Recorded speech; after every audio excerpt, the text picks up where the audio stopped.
Alors, nous reprenons Baruch Hashem, donc sur la force un petit peu mystique, un petit peu magique, qui fait que l'homme peut avoir un contrôle sur l'ordre de la nature, c'est ce qu'on avait expliqué la dernière fois, hein, pour la vidéo que ce soit bien clair.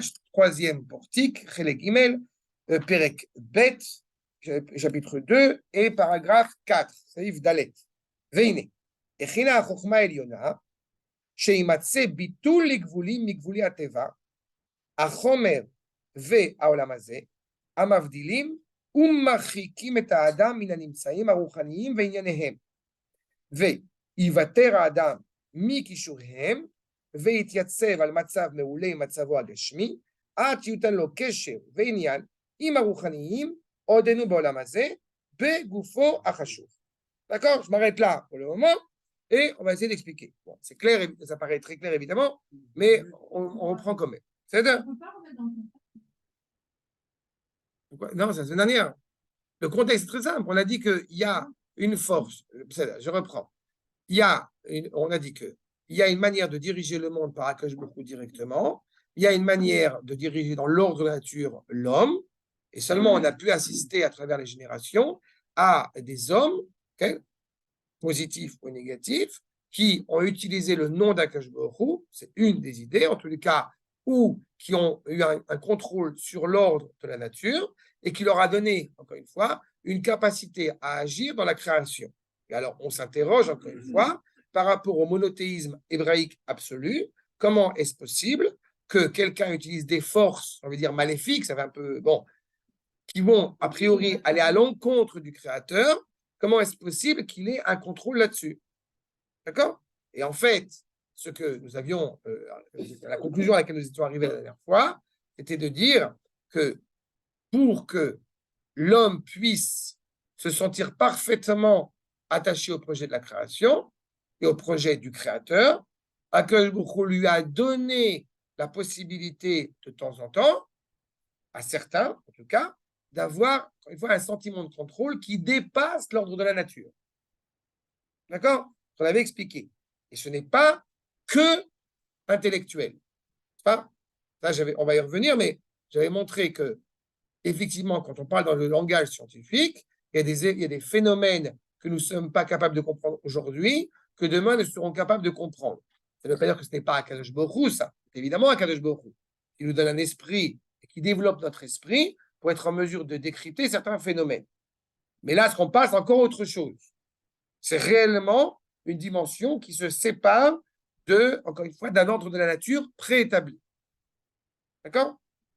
Maintenant, Ine Achochma Eliona, donc la sagesse divine, n'est-ce pas? Sheimatse, Pitou Legvulim. Comme on l'a dit, on va voir une annulation, une abrogation des lois de la nature. D'accord? Le monde doit être géré de telle manière, et on voit ici une transformation, une césure, un bouleversement de la matière dans ce monde. Amavdilim, qui donc distingue l'homme, l'éloigne, et à Adam,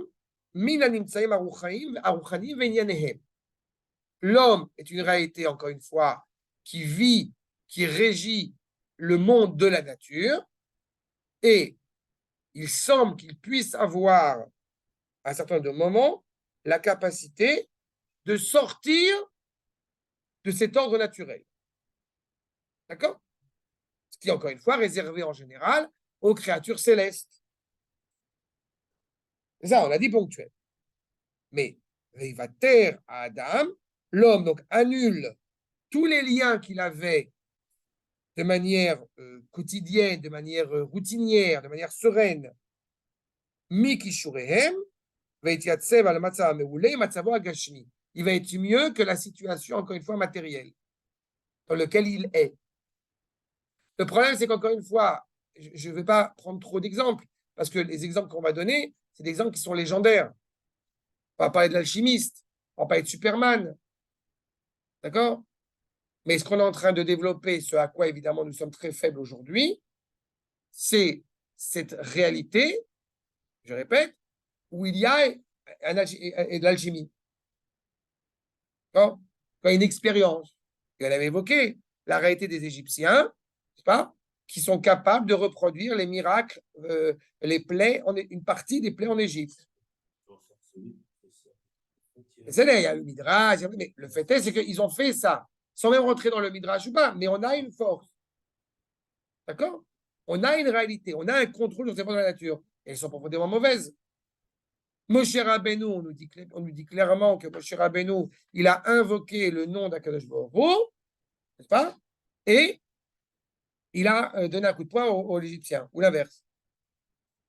Si on parle dans la Torah, c'est la paracha, on l'a évoqué tout à l'heure, si on parle dans la Torah, dans la paracha de cette semaine, l'interdiction de faire du spiritisme, l'interdiction des sorciers, des sorciers, etc., ça ne veut pas dire que, que tous ceux qui vont se prétendre être sorciers existent, mais ça ne veut pas non plus dire que tous ceux qui se prétendent être sorciers, c'est obligatoirement de la bêtise.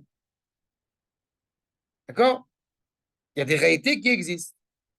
Ce qui nous est défendu, ce qui nous est ici livré par le Ramchal, c'est que tout cela provient clairement de la volonté d'Akadosh Baruch Hu. Et j'insiste sur le fait que tous les Ramchalim ne soient pas. Le Ramchal a un petit peu unifié les idées. Mais avant le Ramchal, on a deux idées qui sont assez tranchées l'une avec l'autre, c'est le Rambam et le Ramban. D'accord? Il y en a un qui va dire c'est de la bêtise, l'autre qui va dire c'est vrai, mais ne t'en préoccupe pas, ne joue pas avec ça. D'accord? Ad, shiutan lo kesher, ve'inyan im haruchanim, odenu ba'olam hazeh begufo hachashuv. Bien que tu sois un corps matériel, terrestre, hermétique, opaque, malgré tout, tu as une possibilité à te rattacher à des dimensions qui te dépassent. D'accord? Qui, là encore, peuvent se révéler dans l'ordre de la nature, comme être clairement au-delà de l'ordre de la nature. Un exemple très concret, c'est évidemment le retour du peuple juif sur sa terre. D'accord? Ce n'est pas du tout quelque chose qui est évident. Et pourtant, ça l'est. D'accord? Ça l'est. Non, j'ai compris ce que tu veux dire. Mais c'est une réalité qui est insondable. D'accord? Oui, mais ça les amuse. C'est pas grave, ça les amuse. Ils vont braire et ils vont passer. Mais le fond, c'est que ça fait 2000 ans. Il n'y avait aucune nation dans le monde qui, après 2000 ans d'exil, revient sur sa terre. Ce n'était pas concevable. Veoulam, lo kol gvulot hateva, urchak, sheivutlu. Ce qui vient nous mettre encore une fois en phase avec cette idée que cette créature humaine peut s'élever au-delà de l'ordre de la nature ponctuellement, mais il n'en demeure pourtant qu'il n'est pas totalement coupé des règles de la nature. D'accord? Moshe Rabbeinu, il va jeûner pendant 40 jours et 40 nuits, n'est-ce pas? Et pourtant, c'est un être humain. Donc, c'est évidemment impressionnant il était habilité à faire cela, mais ça reste encore une fois dans un cadre, il n'a pas cessé d'être un corps humain, même si nous, on l'a peut-être considéré autrement que comme tel. Et la ktsat mihen, c'est qu'au bout de 40 jours et 40 nuits, Moshe, oui, il a besoin de manger. D'accord? Entendu? Je ne sais pas ce que c'est.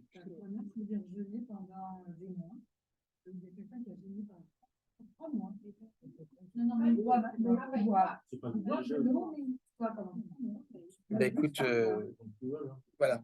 Je leur souhaite une longue vie, assez courte peut-être, mais Otam, Sherata, faut jamais oublier, parce que c'est très important ce que je soulevais, faut jamais oublier que nous n'avons pas du tout de souhait mortificateur. C'est important aussi de l'avoir en tête. Ce que tu as évoqué maintenant, tu sais que d'un point de vue juif, c'est pas du tout souhaitable. Je ne connaissais pas ce terme. Non, j'ai pas dit je sais que c'est pas toi, mais d'un point de vue juif, quand je dis d'un point de vue juif, très bien, c'est encore pire. Quand je dis d'un point de vue juif, non, mais c'est pas ça que je parle. Au niveau de la santé, c'est vrai, il y a cette problématique-là, mais je ne parle même pas de ça, Birklal. Je parle de devant. Non, non, mais justement, Khazak, justement, je ne parle même pas d'un problème médical. Je parle de devant Akadosh Baruch Hu. Est-ce que Akadosh Baruch Hu est intéressé à ce qu'on abreuve en jeûne, voir ce que tu me dépeins quelques mois? Je te réponds, non. Il nous a créé pour, voilà, pour pouvoir se servir de tous nos membres pour l'honorer. Donc là, on met en retrait ça. Même celui qui ferait preuve de Nézirout, comme on a l'habitude de citer, et c'est uniquement ne pas boire de vin et s'écarter de l'impureté. Mais en aucune manière, il pourrait faire le choix, à ce titre-là, de se séparer de sa femme ou je ne sais quoi d'autre. Ou de ne pas manger, encore une fois, à long terme. En tous les cas, la sagesse donc supérieure d'Akadosh Baruch Hu, Eyoto Naot, les Kavana Klalit, Shtel Hanaga. C'est lui le maître à bord. Ce n'est pas l'être humain. Tu ne peux pas sortir de ta condition, encore une fois, d'être humain, parce que tu as été façonné pour être un être humain. Qu'est-ce qui se passera à la fin des temps? À la fin des temps, à nos yeux, on ne sera plus un être humain. Vu le contexte, vu les implications, je vous renvoie au cours sur la résurrection des morts, vu la réalité auquel nous serons confrontés. Mais, aux yeux d'Akadosh Baruch Hu, nous demeurons une réalité matérielle. D'accord? וכמו שכתבנו בחלק, וגם אלה בתנאים משוערים ודרכים ידועים בתכלית הדקדוק. Donc, puisque cela est connu et envisagé, dépeint, décrit par Akadosh Baruch Hu lui-même, serait-il possible qu'une force aussi grande, aussi forte soit-elle, soit totalement libre et dénuée de la parole, de la pensée, de la volonté d'Akadosh Baruch Hu? Comprenez selon ce postulat que non. En aucune manière. Hein? Et pourquoi effectivement je dis qu'il n'y a pas ce genre de réalité aujourd'hui? Parce que l'homme, c'est peut-être c'est un avantage peut-être, mais l'homme s'est affaibli. Aujourd'hui, quand vous avez quelqu'un qui s'appelle Uri Gerber, Uri Geller, je ne sais pas ce qu'il fait maintenant, mais il avait fait un truc, machin, mort en direct et je ne sais pas quoi. Le lendemain, les gens étaient hystériques. Oh là là là là, t'as pas vu ce qu'il a fait. Qu'il y ait un truc ou pas, je m'en fiche. C'est pas ça la question. C'est à quel point on est sensible à Harry Potter. D'accord? Et ça, le problème, c'est un problème de fond. La réponse, elle est là. Toute réalité, quelle qu'elle soit, n'a de sens que parce que Akadosh Baruch Hu lui a permis d'avoir cela. Et encore une fois, parce qu'il y a un objectif derrière. Maintenant, nous dit le Rav, puisqu'un hey, Ulam, Idkina Chochmato Idbarach, Emtsaim le Adam, puisque l'homme, encore une fois, a ce libre arbitre, donc il y a des moyens qui sont donnés à l'homme, Sheben Yuchalasig Atachlitaze, où il va pouvoir atteindre cela, ou physiquement, techniquement. D'accord? Vous arrivez au Moyen-Âge avec un avion, ils vont vous prendre pour un magicien. Imirtse, Veishtadel Bam, parce qu'il va faire cet effort, parce qu'il va le développer. Dayenu Bitul Gula Teva. On a passé son temps depuis 2000 ans, et ce n'est pas une mauvaise chose en tant que telle, à repousser les règles de la nature. Et ce n'est pas une mauvaise chose en tant que telle. Ce qui va être mauvais, c'est pas ce qu'on va faire, c'est la raison pour laquelle on va la faire.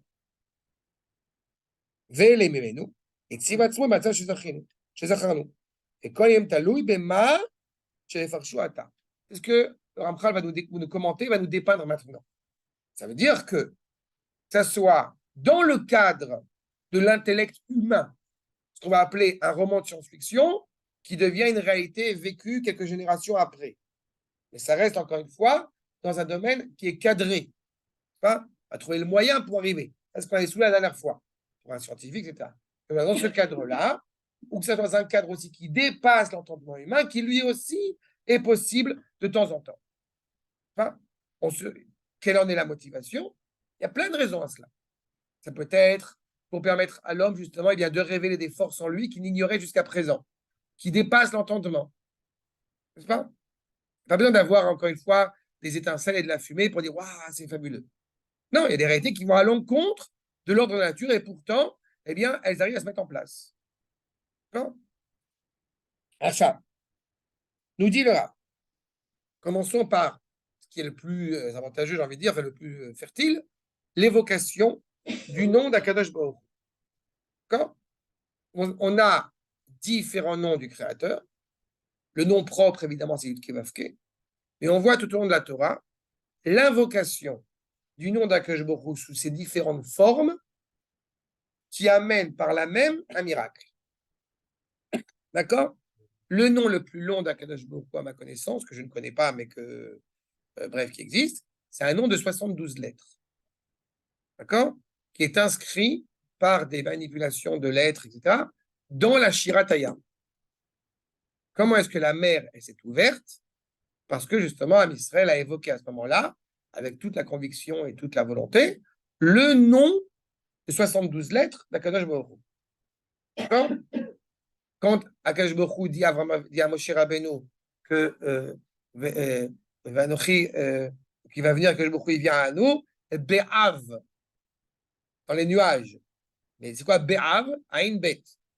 Qui vient par ce nom de 72 lettres. D'accord? Mais il y a plusieurs noms. Il y a plusieurs noms. Comme on l'a dit, il y a le nom ineffable qu'on ne prononce pas si ce n'est pas Yud-Kevavke, qui est le nom propre. Il y a d'autres invocations. Hachem Tsevaot, El Shaddai, etc., etc. Le désert, au début, quand il a commencé le rap contre l'Égyptien. C'est ce que j'ai dit tout à l'heure, Shai et Forage. Mais j'avais expliqué là-dessus. Abenu Bechaye, il explique bien qu'il lui a foutu un coup de poing dans la figure et après il a invoqué le nom et Forage. C'est très important parce qu'il y a des gens qui croient que tu vas arriver à Gaza, tu vas dire focus, focus, et ça, ils vont se coucher. Non, c'est justement parce qu'on l'a dit tout à l'heure, que tu t'impliques dans ce que tu as à faire, que tu invoques le nom d'Akash Baruch Hu.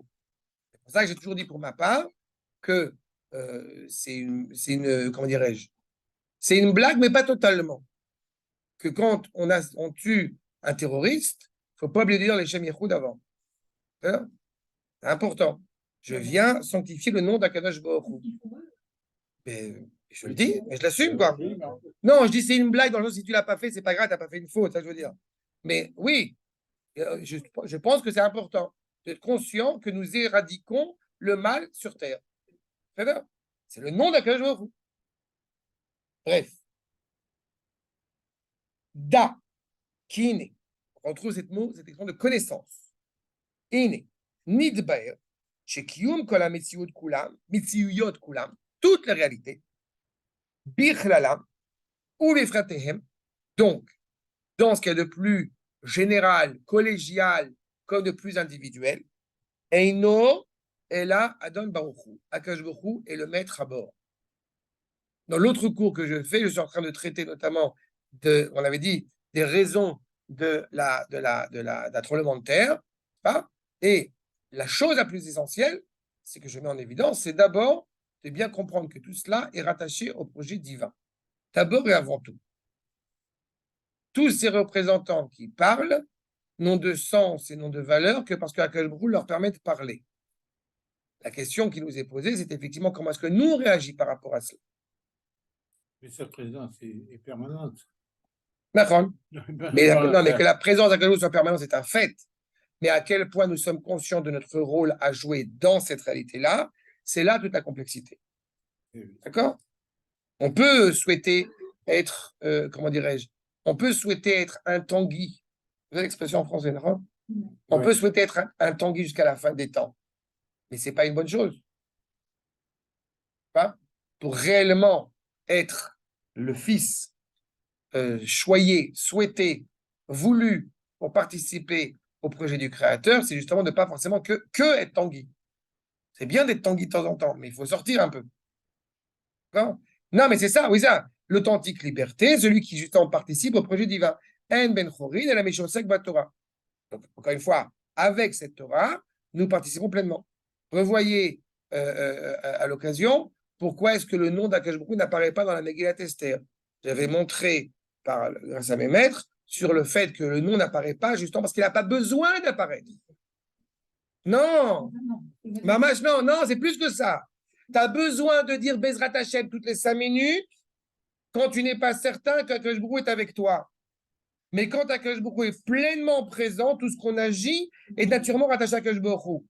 Tu comprends? C'est plus que ça. Allez revoir ce cours à l'occasion parce que ça fait partie des sujets importants à l'approche de Purim. Bref. Maintenant, Nimsa, chez Kol Nimtsarot, Vesidrehem, tout cela est mené, dirigé par Akadosh Baruch Hu. Kol Ivraim, Aruchanim, pardon, je reprends. Ben Mashe Bekochot Aelionim, tout ce qui vient des forces supérieures, comme tout ce qui vient des réalités, Ben Ivraim, Aruchanim. D'accord? Là encore, le Satan, en hébreu, est un nom commun, n'est pas un nom propre. Toutes les réalités, quelles qu'elles soient, spirituelles, matérielles, physiques, n'existent que parce que Akadosh Baruch Hu autorise à leur existence. Je n'ai pas dit qu'il justifiait leur existence, je n'ai pas dit qu'on n'avait pas un rôle de les détruire, ça c'est un autre sujet. D'accord? Ben Begashmim, les réalités matérielles aussi évidemment, Eina Mitkaimim, et là, Bema Shehu Barach, Shemo, Nimtza Lahem, Litlot Bo. Uniquement parce que leur réalité, leur existence, qui est elle, relative et conditionnelle, ne peut exister que parce qu'Akadosh Baruch Hu, encore une fois, les autorise à demeurer, les autorise à résider. Le jour où Akadosh Baruch Hu, il a décidé que ça suffit, ça suffit. D'accord? Achab, Veine, Hu Nimtza, Hu Mitgale, El Kol Nimtzav, Hu Mashpia Bam, Kefi Mashiraou Ilahem, Le Kiyum Inyanam. L'influence essentielle provient du Créateur. Vous comprenez que toutes les forces dévastatrices, contradictoires qui existent, c'est pour ça que je dis à chaque fois, on doit en apprendre quelque chose. On doit en apprendre comment est-ce qu'on se réalise tel que nous devons nous réaliser. Et ça passe par une force parfois qui est dure. D'accord?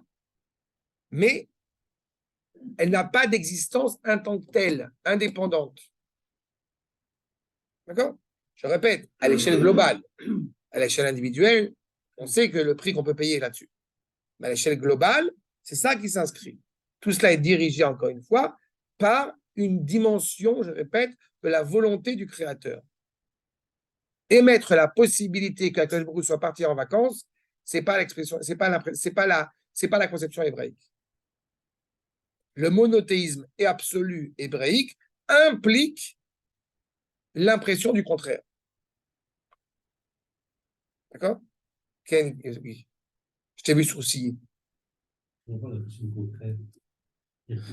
autres religions admettent que Reprends ta phrase. Je t'en supplie, reprends.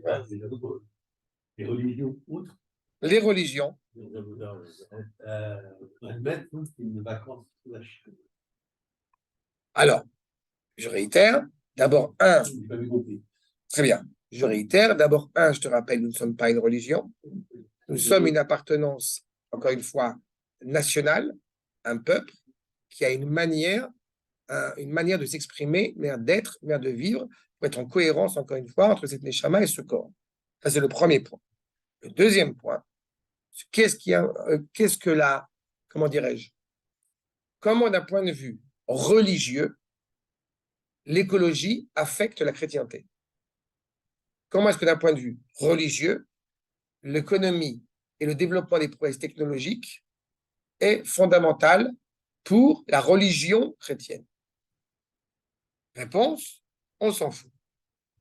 D'accord? Je n'ai pas de réponse, non. Non, c'est pas je m'en fous. C'est la chrétienté, son contre-fou.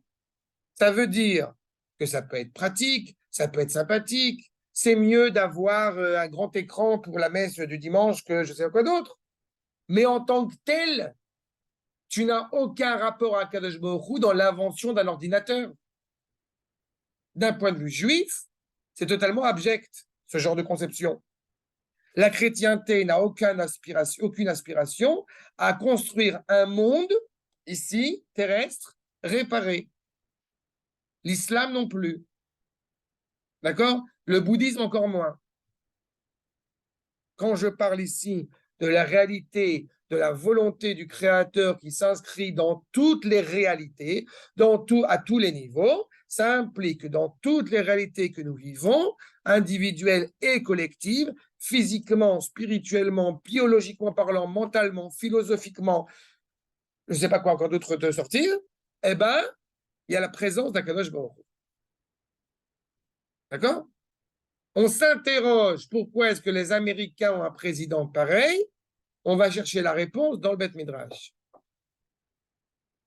Tu t'interroges pourquoi est-ce qu'il y a une tension dans le peuple juif.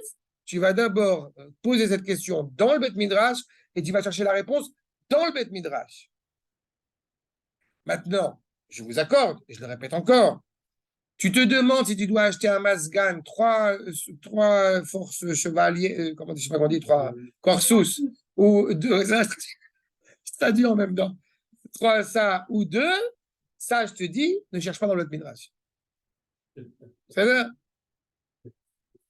Non, mais ça n'a rien à voir, c'est pas une question essentielle.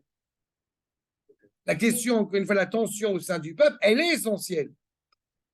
Okay. Oui, mais toute avancée technique, elle est dans le sens de la découverte de la chair. Bien sûr. Voilà. Bien sûr, je dis. La particularité. D'accord? Le problème n'est pas la prouesse technique. Je répète, le problème, c'est ce qu'on va en faire de ça. Exactement. Exactement. Exactement. D'accord? Achab. Venim tsuash pa ot rabot veshanot. Il y a beaucoup d'influences, quelle qu'elle soit. Je répète encore une fois ce que j'ai souvent évoqué, mais c'est en plus, vraiment, parce que c'est moi de Hadar, c'est la bonne occasion. Le Rav Ziyouda, il parlait français, il connaissait le français, entre parenthèses. Le Rav Ziyouda, a insisté sur le fait qu'il n'y a pas de séparatisme. Il y a une différenciation, mais il n'y a pas de séparatisme. Le séparatisme, c'est de la avoda zara. Nous sommes contre la avoda zara. Nous sommes kofrim b'avoda zara. D'accord? Il n'y a pas de afrada et une avdala. Afrada, c'est que là se trouve Akadosh Baruch Hu, là se trouve pas Akadosh Baruch Hu. La religion, comme son nom l'indique, religiare, je vais trouver Dieu dans la paroisse, entre quatre murs. D'accord? Je ne t'ai pas dit que quand on se préoccupe de construire une maison, c'est du Kodesh. C'est encore un autre sujet. Mais, en aucune manière, on pourrait dire, ça n'a rien à voir avec Akadosh Baruch Hu. Tout à voir avec Akadosh Baruch Hu.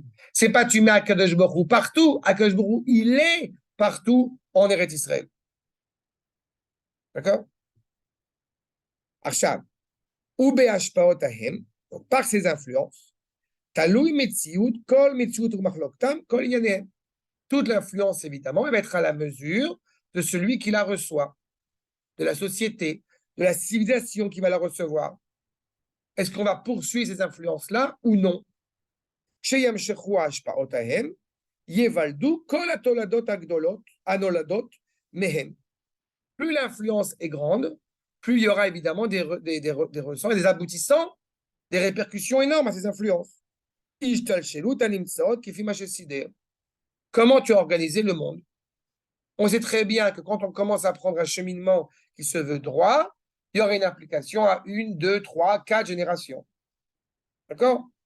Quand on pense à chaque fois dans un contexte de transcender l'ordre de la nature pour agir, ben on finit par ne plus rien faire du tout. C'est dangereux. Pourquoi? Je ne bouge que si le Beth Amikdash il tombe du ciel. Je monte en Israël que si le Mashiach il vient me chercher sur son petit âne blanc. Ben, c'est un problème. Selon le projet divin lui-même, c'est un problème. Donc parfois, on a des hommes exceptionnels qui justement vont balayer tout ça, eux-mêmes animés par des forces créatrices. Ne naissent pas à toutes les générations, même dans pas de génération, ne naît pas un homme d'une telle envergure que Moshe Rabbeinu.